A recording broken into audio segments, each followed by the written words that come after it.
Binubuhat po nila yun. Binubuhat mo pa yun. Ito po yung karton ng kahapon. Good morning nga po pala sa inyo lahat. Nagmamadali po kasi ito para po lang ito. Ganyan po, ayan. So, nakita niyo po paano pinatayo yung malaking steel. Ayan po yan. Kawit nila, lift nila doon. Ayan o. Naan ng crane. Sa taas, ayun o. Hindi ko makita masyado. Saan ng araw. Ayan po. Yun, papasok nila sa loob. Paraan. Bubuhatin po ng crane. Iangat ng crane, ililipat sa kabila. Ayun, ayan, pinangat na. Ayun, inangat na.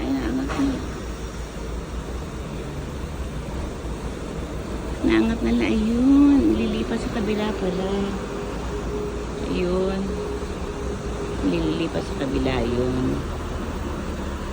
Yan po, yan. Ang dami palang gamit ng crane na to.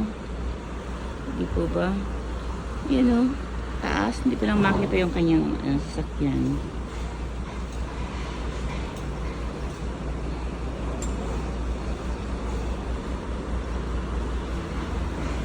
Yan na. Lipat na lahat. Meron pa isa pa. Tapusin natin hanggang sa isa pa. Inaalis niya may bakal. Ay, ano yung pinakantawag doon? Kadena. Yung kadena pala, ayun. Papasok nila sa loob. Tingnan ko sandali sa zoom natin. Kung makita mo sa araw. Ayan. Pasang lahat. Ayan. Papasok lang ganun. Susuot nila. Tapos, sasabit nila sa crane. Ayun, sinasabi ko sa crane. Basta lang, aangatin nung crane. Ayan. Kailangan pala sa gitna po nalagay yung, ayun, hawak na alayan mo din, yan. Yan, naalayan ko yan. Inaalalayan, ayan. Ay, naku, kuya, dahan-dahan, baka mabagsakan yan. Bali ang ano mo, yung sa paan mo na maliit. Delikado po yan kasi napakabigat yun eh. Yan po ang mga ano sa mga gemba, yung mga delikado, yung mga ganyan, delikado po yan. Kasi minsan baka bigla bumagsak po ba, tapos mabagsak sa paa. Kasi ano, hindi po ba may bitang buto natin sa paa natin. Yan po. Lagay bitang na ano. Ma-hurt. Yan po, yan ang crane, ayan, nailipat yan ang lahat, yan po. Yan, tapos natanggal, yan, tinatanggalan po yan, ayan, tinatanggal yan na, tapos siguro may iba pa silang bubuhatin, ay wala na yata, ayun, kailangan pala, ano kayo pinabali, tumakita, ayun, yung bakal, yan,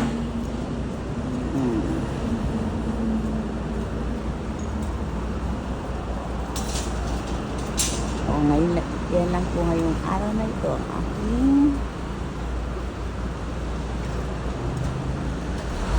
report vlog sa inyo dahil po ako po ay uwi sa kabilang bahay namin.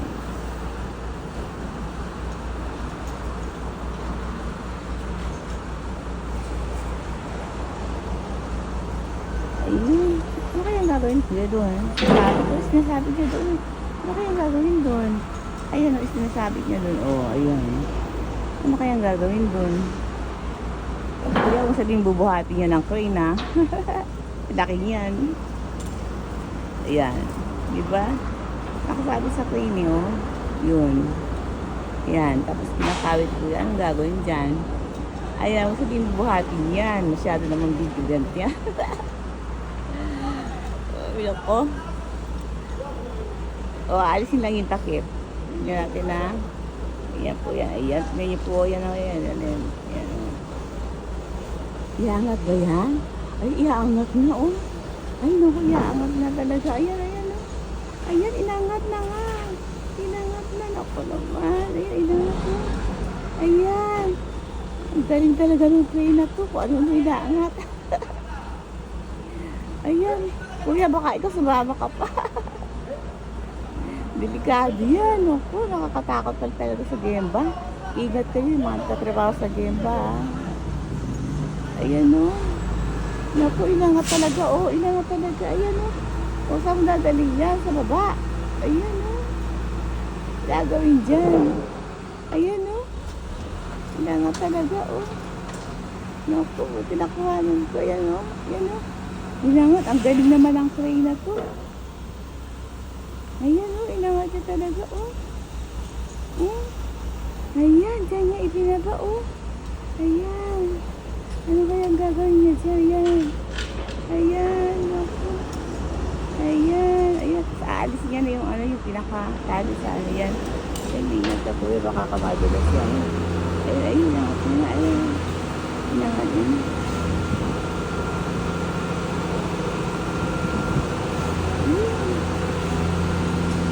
Ayan. Inangat niya na. Magsisi ka.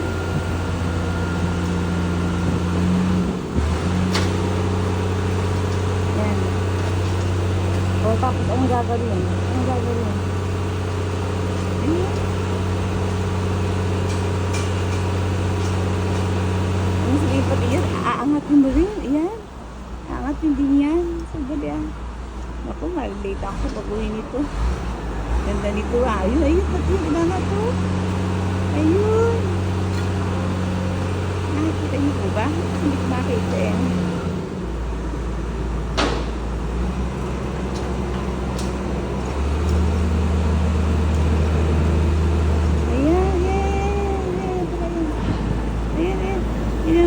Ayun. Pinataw nila doon. Ano kayang gagawin doon? Ayun na. Ayan. O, anong gagawin niya dyan? Oh, masyado palang interest. Ayun.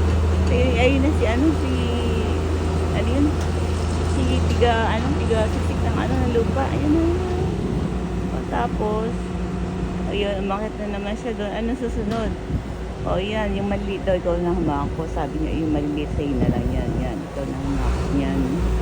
Tapos yung malalaki sa frame, sa kanya naman yung malaki. O yan, ibigay na rin niya sa maliit. Yan. Mabagsak ka kapag yung delikado. Yan. Ayan. O. O, kuya, baka yung ano po yung pagkanon masabit ah. Ayun. Mayroon tali na pala eh. Huwag mong sabihin, aangatin lahat yan. Ha? Masyado naman big event yan. Uy, talaga, itinali niya lahat. O, dalawa. Di ba? Ayun, pang isa pa. O, tatlo na yan. Tatlo na yun ako. Nakatali yan. Tatlo na yan. Nakatakot talaga palang magtrabaho sa Gemba. Ganyan, kadelikado po ang Gemba. Ha? Kaya po talagang dapat po doble ko ang ingat. Na? Talagang delikado, hindi mo alam kung ano babagsak. Ganyan na si Tosto. Ayan, ganyan po. Diba? Nasa itas mo lang yung ano, ito anong malay mo, paano bumagsak doon. Diba? Ayun yun, iangat niya. O, tingnan natin, iangat natin.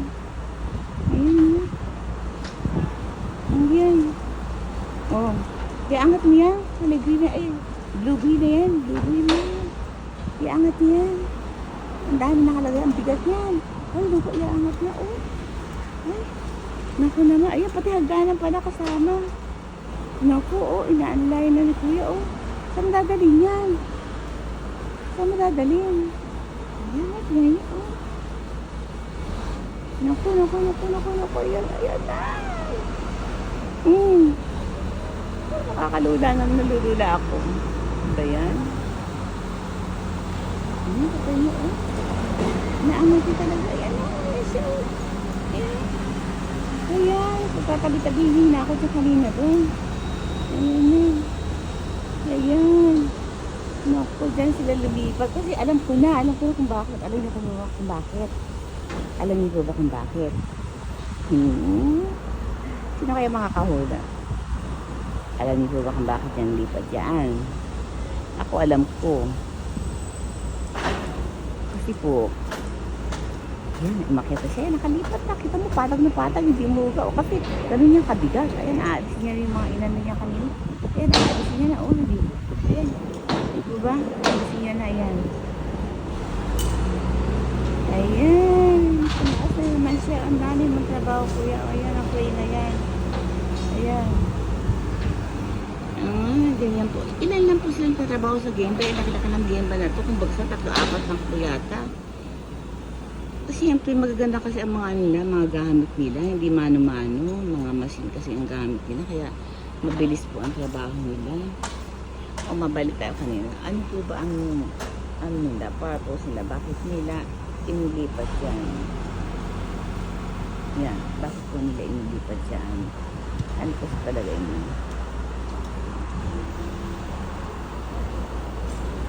Ako po, kasi po ganito yan. Hindi po ba kahapon, humukay po sila sa gabi dito. Ayan. Ayan natin. Sa pakita niya.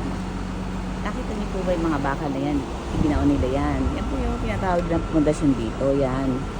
Ang lalim po yan. Halos, ang haba po yung halos siguro mga hanggang 5th floor or 6th floor. Mga ganun po kahaba yung lalim. Yan, ang ibinaon po yan. Ganun po.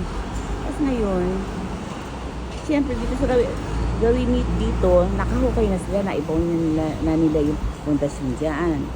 Ngayon, kaya po nila, yun kasi yung yung lubing na yun, nakalagay sa sulok doon. Eh ngayon, siyempre, sa sulok yun, di ba? Kailangan, magbaon din sila ng steel doon. Doon naman sila huhukay mamaya. Kaya itong nakapwesto na to, inilipat nila sa gitna. Yun ang sabi po doon. Di po ba? Doon sila maghuhukay ngayon sa pinanggalingan nitong lubri na to. Doon sa sulok doon. Ayan. Kaya yun. Doon sa sulok doon dito. Diyan naman sila gagawa. Yung sa may tabi ng kalsada. Yan doon. Doon naman sila gagawa ngayon ng hole ng putas. Mag-drilling sila dyan. Kasi dito sa isang sulok matapos na. Sa kabila naman. Kaya inilipat nila sa gitna kasi siyempre sila magbutas, wala nga ng butasan na stasyon, di po ba? Tapos siguro itong mga bakal na nakahilir na yan ang ilalagay naman nila doon. Ito kasi isa, yung nandito kahapon, 5 yan, 5. 1, 2, 3, 4, 5, o 5 po, nakikita yun. Kasi malabo po dito eh. Yan. Tapos po, ito naka-reserve ngayon. Ilan to? 1, 2, 3, 4. Oh, 5 din. Ay, bawat sulok po pala. 5 ang nilalagay nila. Ang dami nyo. Ang kapal po niyan. Ang kapal po nyo naman. Oh. Nakita ko sa inyo. Ang kapal yan. Hindi, paano makita. Kapal po niyan. Yan po. Ang ibabaon nila ngayon doon sa kabilang sulok doon. O sige po, nandito na lang po ha. Sana po nagustuhan niyo yung aking report sa inyo ngayon. Kasi ako po nagustuhan. Ito napapanood ko ngayon eh. Kasi katabi lang po ng bahay namin, di po ba? Ngayon lang po kasi ako nakapanood ng aktual na ganito. Na, talaga po palang delikado. Delikado. Ito nga po eh, malinis pa po yan. No? Yung ibang Gemba po, alam niyo talagang kumbaga sa yung gigigiban ng crane yung kinakrasan ng crane yung bahay. Tapos yung ka palang ihiwalay mo yung mga kung yung bakal at saka may mga silipin. Para pong ganun. Kaya napakadelikado po ng trabaho sa Gemba. Kaya kailangan po natin ng ingat. Ingat po kayo. Na? Saka lalo sa parang ngayon, napakainit. Dito sa Japan, mainit na po ngayon. Summer na po. Eh, siyempre, katulad nito, open na open ang gawaan. Di po ba? Open na open yan, oh. Nakabilad ka sa araw dyan, maghapon. Alam lang silungan, oh, yan, oh. Saan kasi silong dyan? Doon, sa abangan ng bus ng terminal. Pag kami mag-aabang sa'yo, pag kami mag-aabang ng bus dyan, ayan, saan ba yun? Ayan, magagalit sa inyo. Sabihin, bakit dyan kayo nagpapahinga? Diba? Ewan po, nakikita yung bus station po yun. Eh, alam niyo naman po dito sa Japan, behave po ang mga tao, bawal po yun. Na? Ayun, si Kuya na. Siguro break time lang ngayon. Kasi nagsisigarilyo na si Kuya yun. Nagsisigarilyo. Oh. Eh, alam niyo po sa game, pagka halimbawa, hindi niyo break time, may mga ano po, strictong ano, bawal manigarilyo hanggat hindi break time. Ganun po yun. Sige po, ayun, nagpapahinga din si Kuya doon, naninigarilyo din, oh. Doon si Salakano, nakasilong sa giliran ng ano, nung, ayun, doon. Na, sige po, hanggang dito lang po. Ingat po kayo lagi. See you, bye-bye.